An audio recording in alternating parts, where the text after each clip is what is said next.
রাত ২টা বাজে। কাল সকাল ৬টায় উঠে জিমে যাব। নতুন বিজনেসের প্ল্যান লিখব, ডায়েট শুরু করব, আর কাল থেকে নিজেকে ভালোবাসবো। কি পরিচিত লাগছে কথাগুলো, তাই না? হ্যাঁ, আমারও লাগছে, কারণ আমিও তুমি, আমরা সবাই একটা মিথ্যা শব্দের প্রেমে পড়ে আছি। সেটা হলো কাল। মায়ার গল্প। বয়স ৩০, জব করে, বেতন মন্দ না, ফ্যামিলিও ভালো, কিন্তু মায়ের একটা অসুখ আছে। নামটা হলো কাল থেকে শুরু করব।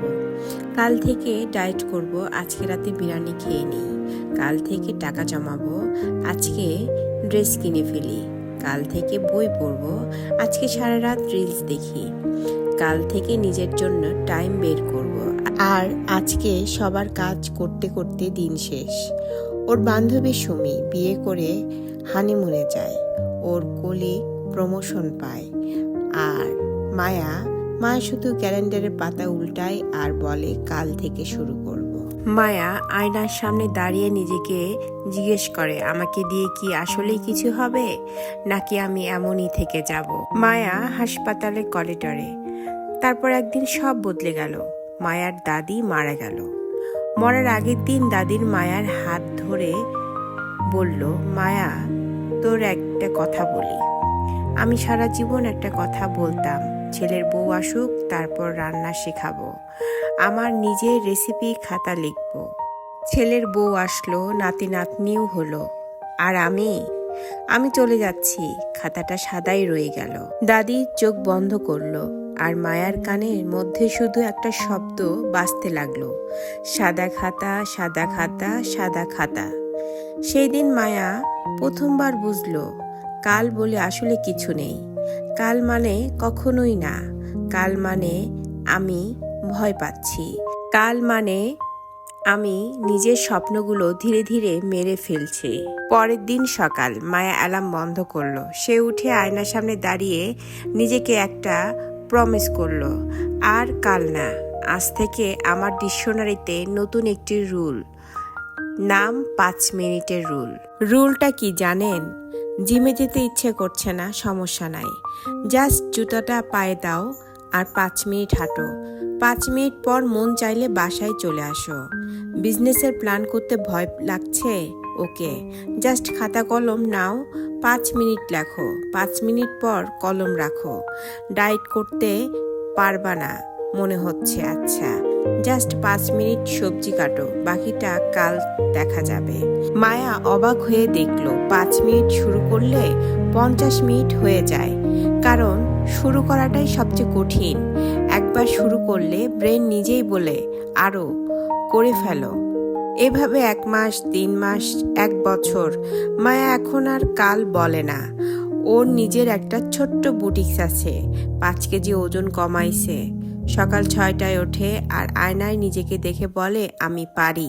দেখো আপু, তোমাকে আয়রন ম্যান হতে হবে না, তোমাকে রাতারাতি বিল গ্রেট হতে হবে না, তোমাকে জাস্ট কাল শব্দটা ডিলিট করতে হবে।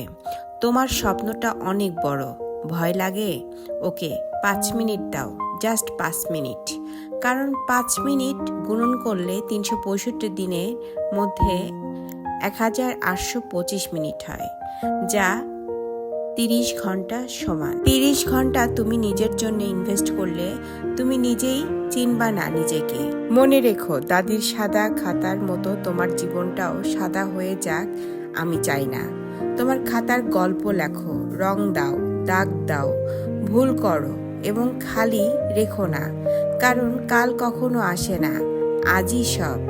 আর আজ মানেই এখনই। এখন তোমার পালা। কমেন্টে লিখে যাও তুমি কোন কাজ কাল থেকে করবা বলে ফেলে রেখেছো। আজকে তুমি তার জন্য ৫ মিনিট দিবা। আমি কমেন্ট পড়বো, হ্যাঁ। ভিডিওটা শেয়ার করে দাও আর ওই বন্ধুদেরকে যে কাল থেকে শুরু করবে বলে আজও শুরু করে নাই। আমার কথাগুলো যদি ভালো লেগে থাকে এবং মায়ার গল্প যদি আপনার ভালো লেগে থাকে, অবশ্যই কমেন্টে জানাবেন। আমি এভাবে গল্প আপনাদেরকে শোনাবো। আর আমার ভিডিও যে শেয়ার করে দিবে, অবশ্যই আমি সেই শেয়ার আইকন ধরে আপনার ভিডিও শেয়ার করে দিব। সবার জন্য অনেক অনেক শুভকামনা। ভালো থাকবেন। আজকে ভালোবাসুন, আজকের কাজ আজকে করুন, কালকের জন্য কিচ্ছু রাখবেন না। আজকে শুরু করুন, শেষ পর্যন্ত অবশ্যই যাবেন। যে কোনো কাজ শুরু করুন, অবশ্যই শেষ পর্যন্ত যাবেন। আমি এটা বিশ্বাসী। মেসি 4টা ফাইনাল হওয়ার পরও থামে নাই। তুমি একবার ফেল করলেই ছেড়ে দিবা।